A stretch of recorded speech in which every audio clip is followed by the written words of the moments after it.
First order of business, approval of the previous minutes. Second. Second. All right. Next order of business, current business. I'm gonna do this. Authorizing the acceptance of the office furniture as a donation from General Electric to the Albany County Nursing Home. Thank you. Mr. Slacky regrets that he cannot be here tonight. He's feeling under the weather. He is requesting that the ability to accept a donation with an approximate value of $80,000 to $90,000 worth of office furniture for the nursing home. It's in good shape. It will be at no cost to the county. It's from General Electric. A gift. Any questions? It's used furniture? Yes. Big thank you to General Electric. Questions? Can I get a motion? So moved. Second. Thank you. Next order of business, authorizing an agreement with Interfaith Partnership for the Homeless regarding emergency and transitional shelter services. Commissioner? Thank you. Good evening. Yes, this is one of 5 similar proposals for tonight. We're requesting approval to renew a contract with Interfaith Partnership for the Homeless for their single shelter for single individuals, both male and female. They have a 30-bed facility. This is for a $602,000 and with a 65% county share proposed. Any questions or concerns? Can I get a motion? Second? All in favor? Any opposed? Passes unanimously. Number 3, authorizing agreement with Catholic Charities of the Diocese of Albany regarding emergency and transitional shelter services. Yes, we're requesting approval for renewing a contract with Catholic Charities for 2 homeless shelters. One is called Mercy House, one is called St. Charles Lawanga Center, both 19-bed facilities. They primarily house individuals, homeless individuals, although Mercy serves some small families. And this is a contract that for up to $972,000, and it has a 60% county share for reimbursement. I'll make a motion. Second. All those in favor? Aye. Any opposed? Passes unanimously. Authorizing agreement with St. Catherine Center for Children of Marillac residents regarding the provision of family shelter services.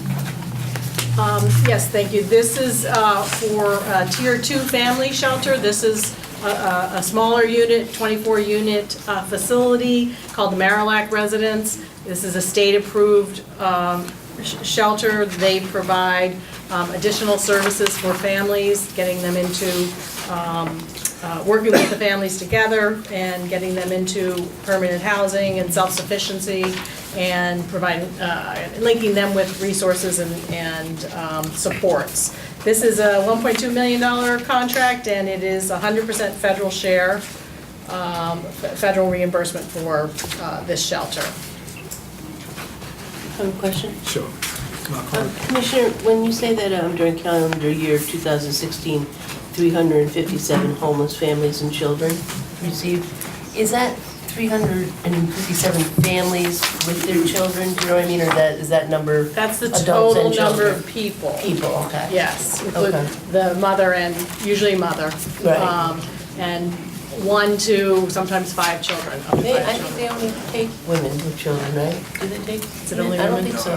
There's certain, generally, yes, Yeah. but there's certain Well, there's always instances exceptions, yeah. where they've allowed a father, but it's generally women and children. They're individual units, so they're all Right, separate. right, yeah, yep. Mr. Bergeron. Thank you. Commissioner, I know I've kind of asked this question before, but I looked at the 5 of these, and they each have sort of a different reimbursement schedule. Is that because they are providing different services, or that they are on different funding streams, or How does, It's- yes. how does that work? It's the projection of the people that would be going to those shelters. So for instance, this Marillac Tier 2 shelter, we're projecting that 100% of these people that are going to Marillac are going to be on TANF, Temporary Assistance for Needy Families, which is 100% federally reimbursed. The other shelters, oftentimes you'll see the ones that have a higher county share have more adult individuals without children, so that they're gonna be a safety net case primarily. If they don't have children, they're gonna be more a higher county share. And they're not gonna get on Temporary Assistance for Needy Families program. Okay, so predominantly, the largest component of the safety net is obviously to protect children. The biggest funding Well, stream. safety net is for individuals Right. without children. Okay. It's the TANF that has the I children. was generic safety, yeah. Okay, thank you. Can I ask this a Sure. question also? Are we at capacity with other shelters? Do we have excess capacity? Do we have waiting lists? We were just talking about these numbers because the season, the winter season is over or close to over. And it's been surprising that they have been consistently full almost all winter long. We had a few beds open here and there. I mean, every day people come in and every day people leave the shelters. So we've been able to place everyone, but they have been consistently full. Now, in the summertime, sometimes people don't want to go to shelter. So we have traditionally seen a slight dip during the summer, but last summer, it didn't really go down very much. So these shelters are full a lot of the time. And just a quick follow-up, it mentions that part of this funding allocation is also covering case management services. So are these like social workers who are working? They're case workers. They develop an independent living plan for each person that comes into each of these shelters, although Marillac is a little bit more involved and comprehensive. They have to develop a plan for how this individual is gonna get income if they don't have income. If they need substance abuse treatment or mental health treatment, how they're gonna get into those services, kind of what brought them to the shelter, so to work on those issues that brought them to the shelter and homelessness. The goal is to find them a permanent housing. So they're supposed to be working with each individual on finding permanent housing. And if they have children who attend school, they still can attend their home school, so. Right, a lot of our folks are from the Albany district, and so they want to go back to stay in Albany, and so they do go to the Albany district. Although they could go to the other district where the shelter is. Right. If they're in elementary school, for instance, they could go to the elementary school where the shelter is, or the elementary school they were And in. their home district. Okay. Historically, the county has had a lower capacity than I guess we would be comfortable with in terms of the number of beds. But things were really crunched a year or two ago when the state government came out with their executive order saying that when the temperature dropped below 32 degrees, you had to shelter everyone. So as the commissioner mentioned, now in the winter, we're full up constantly. There's no break. And then in the summer, there's a little bit of a reprieve, but it's not that much because we always have needed some more capacity. Any other questions or concerns? Can I get a motion? So moved. Unanimous. Number 5, authorizing an agreement with St. Peter's Addiction Recovery Center, Inc., regarding emergency and transitional shelter services. Yes, this is, we're asking for a recommendation to approve a smaller shelter, an 11-bed emergency shelter for individuals, 9 males, 2 females, for primarily for folks who have been kind of rejected from other shelters. So that this is kind of our last place to send somebody if they haven't made it in other shelters who have particular issues with mental illness or chronic substance abuse. This is a $244,000 contract with the 67% county share. Questions? I have a question. How would somebody be referred to, like this facility, if they're in downtown Albany, what kind of interaction takes place that they wind up down here? Well, anybody referred to a shelter, one of these shelters that we pay for, must come through DSS. So they, either during the daytime hours, our operating hours, they'll come into our office, they'll present as homeless, and we confirm that they truly are homeless, and they have nowhere else to go. And so then we'll make an arrangement to place them in one of these shelters. This shelter we use because we're in constant contact with all the shelters. If someone is not doing well in a shelter they've been placed in, that facility will talk to us and say, they didn't do well last night, we need to place them in a different place. So we'll make that transition. At night, we have the backup service through the Homeless and Travelers Aid, and they'll place them wherever they kind of have an opening. Thank you. Any other questions or concerns? Can we get a motion? So moved. Second. All those in favor? Any opposed?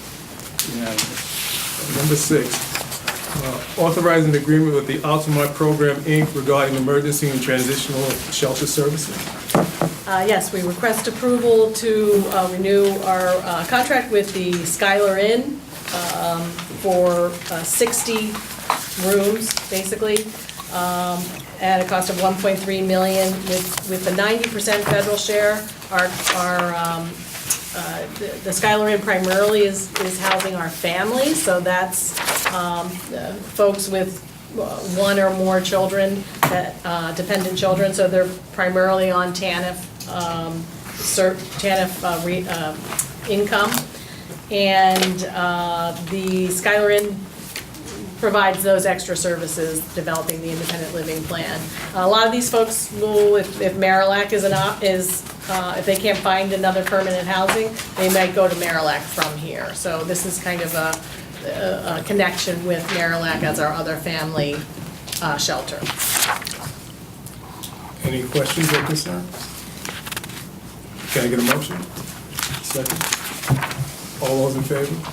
Aye. Any opposed? Passes unanimously. Okay. Number 7, authorizing memorandum of,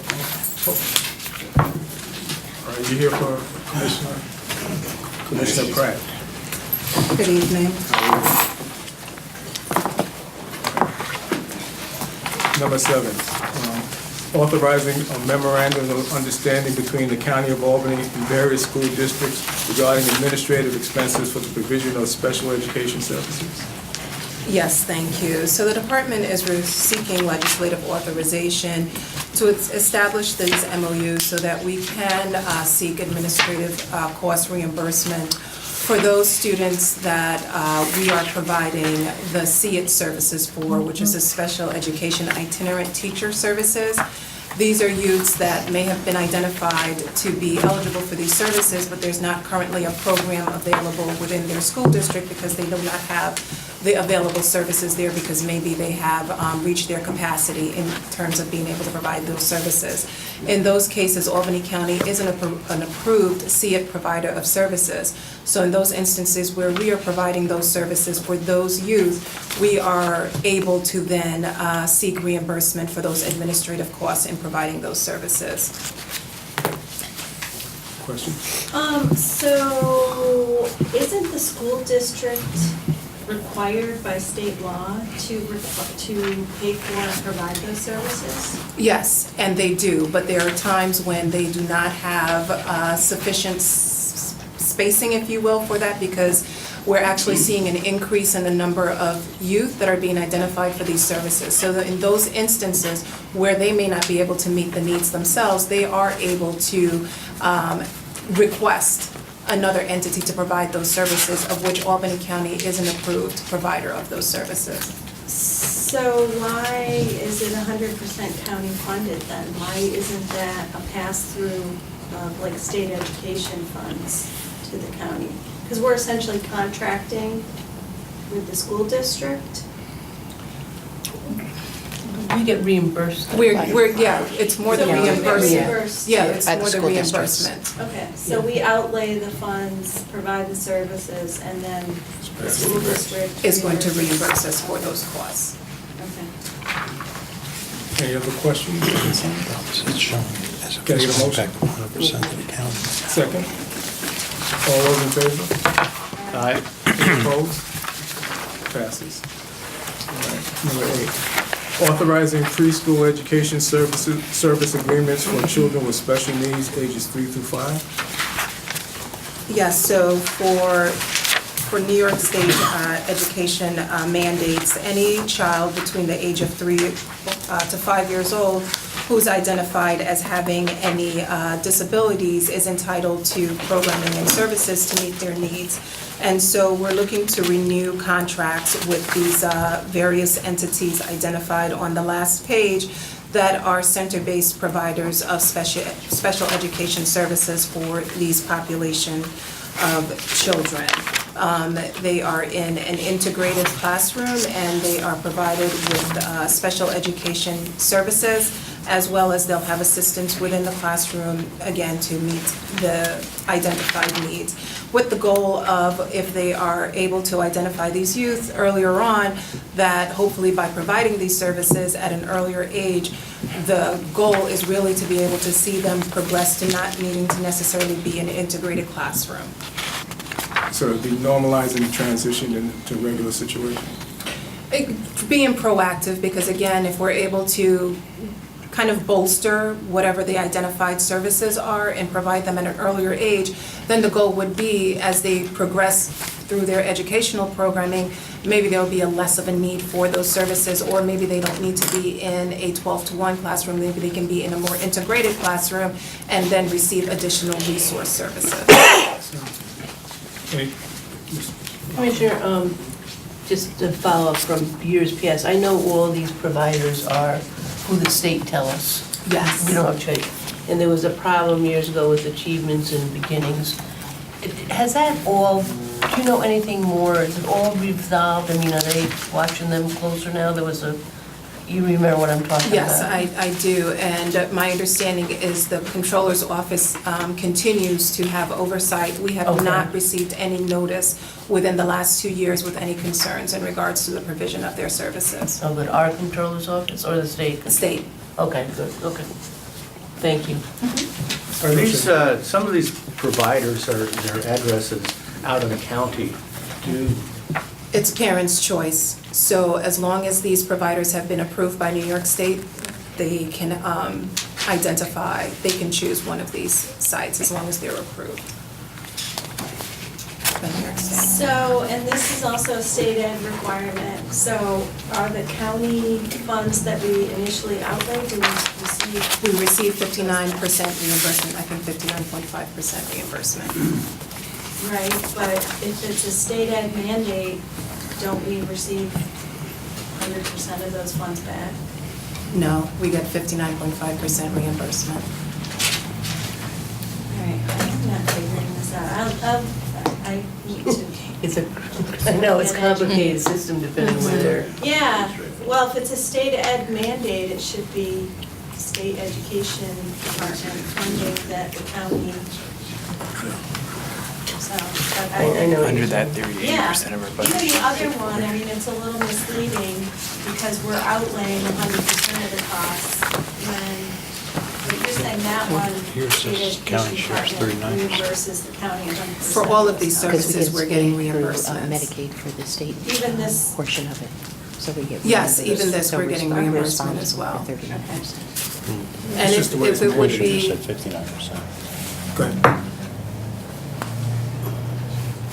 Right. So Commissioner, just to be clear then, on this last one, when it has the county layout of 39%, okay, and then the state is laying out 55% up front, we get reimbursed on that 39.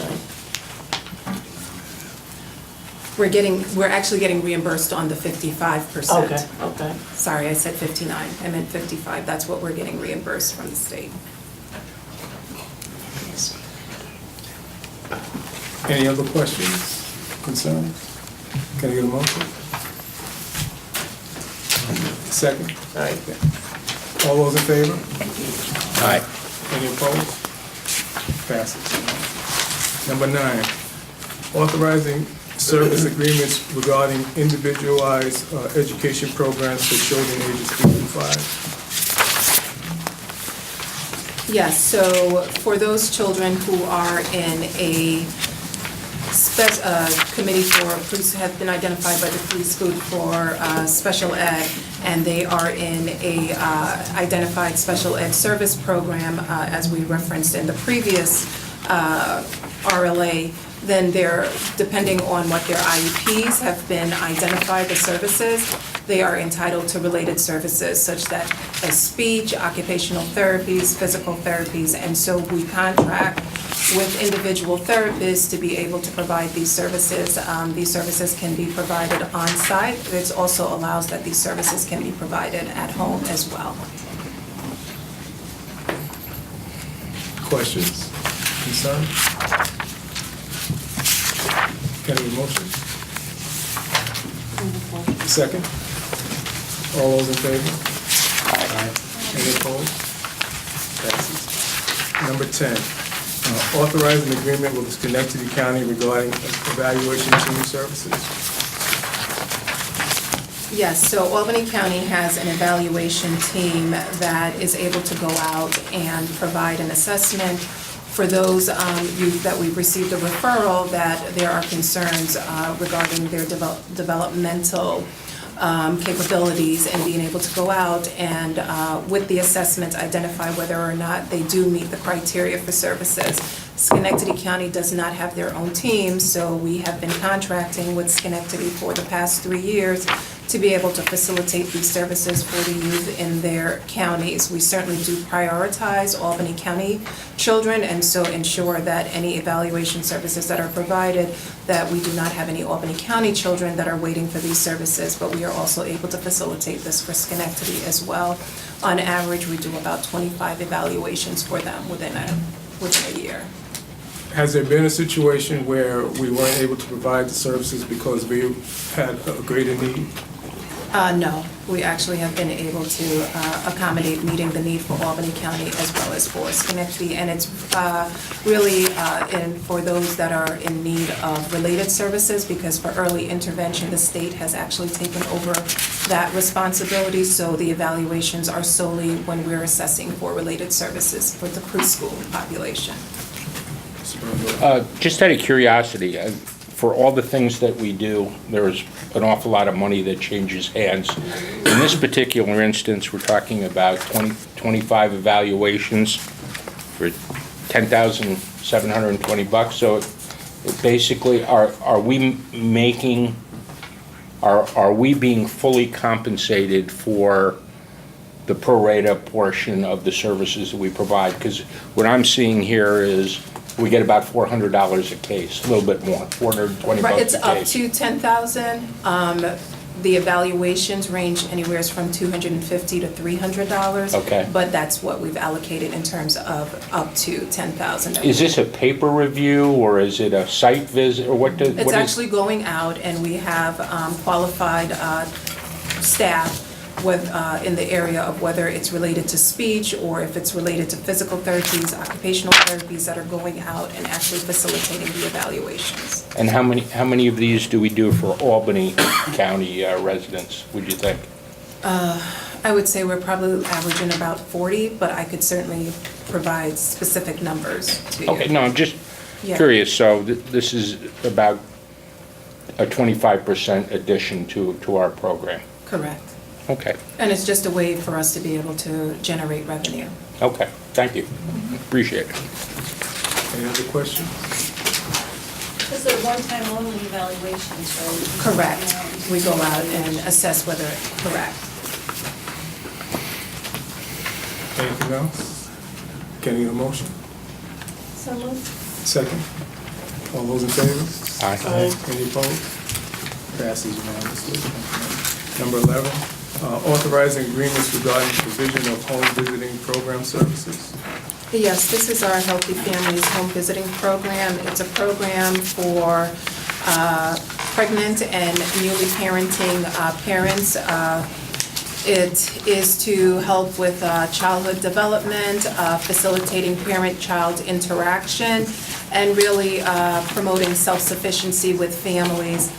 We have family support workers that go out to the home and provide support and resources to the families that are a part of the program. In addition to Albany County having its Healthy Families program, we also have a subcontract with Parsons. And so that amount of $1,054,000 supports both the county program as well as our subcontract with Parsons.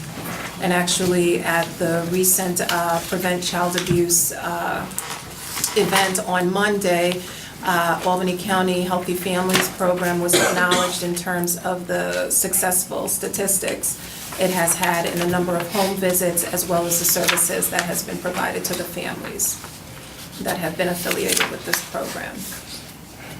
So that recognition essentially evaluated the program and said it's working, these parents that receive Well, counseling and later on they're not receiving other county services? Well, there's actually a separate and apart from that, an accreditation that happens every 5 years. So that's an ongoing occurrence in terms of evaluating the success of the program.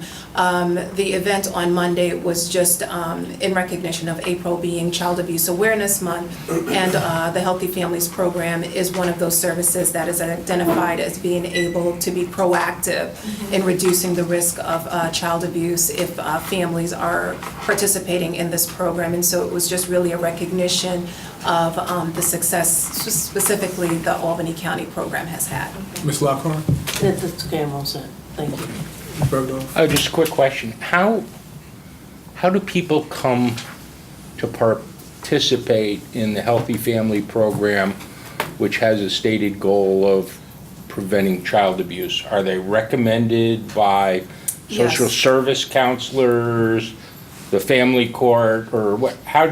What's your intake funnel? We actually do a lot of outreach, and we do target those venues or resources that would most likely be able to generate an appropriate referral. So we're talking about the hospitals, we're talking about the family clinics within the community, high schools, middle schools, WIC offices, Whitney M. Young, so community-based organizations, the Alpha Pregnancy Center, so really targeting those community-based organizations and health facilities that would really most likely have contact with those participants that would be most a good fit for the Healthy Families Program. And actually, I will say that word of mouth is actually our most successful referent. So we have families that are either currently participating or have successfully graduated from the program who recommend it to their family and friends as well. Also, families are screened when they come in looking for benefits through social services, whether it's housing or anything for some of these things. We and have then certainly, go that on is to one of the- our outreaches with DSS. We also have our own internal policy Right. that when we have a report that comes in through our child welfare door, that if the parents are, if the mother is currently pregnant, if the woman is currently pregnant, or if they have a child that is under the age of 3 months, that a referral is generated to the Healthy Families Program. Any other I'll make a questions? motion. All right, second. Second. All those in favor? Aye. Any opposed? Unanimous again. And number 12, authorizing the submission of a grant application to the New York State Bureau of Criminal Justice Services to fund participation in a certificate program regarding juvenile justice reform. Yes, thank you. So Georgetown University offers a variety of certificate programs as it's related to juvenile justice reform. And they have a number of programs that they're offering throughout the remainder of this year. And one of that is related to racial and ethnic disparities. And so this is an area that through the work through the Juvenile Detention Alternative Initiatives, also known as JDI, through the Juvenile Justice Steering Committee, as well as the Capital Region Youth Justice Team, as well as through child welfare with disproportionate minority representation. This is an area that we've been very focused on, recognizing that there is an increased number of Black and Latino youth that are involved in both the child welfare and juvenile justice system. So the goal is to be able to participate in this program to learn about what are some other methods of being able to address these, hearing from experts within the fields that have been working on this, and really being able to then bring that information back to Albany County and use it to bolster the work that we're currently doing. Sounds good. Any questions?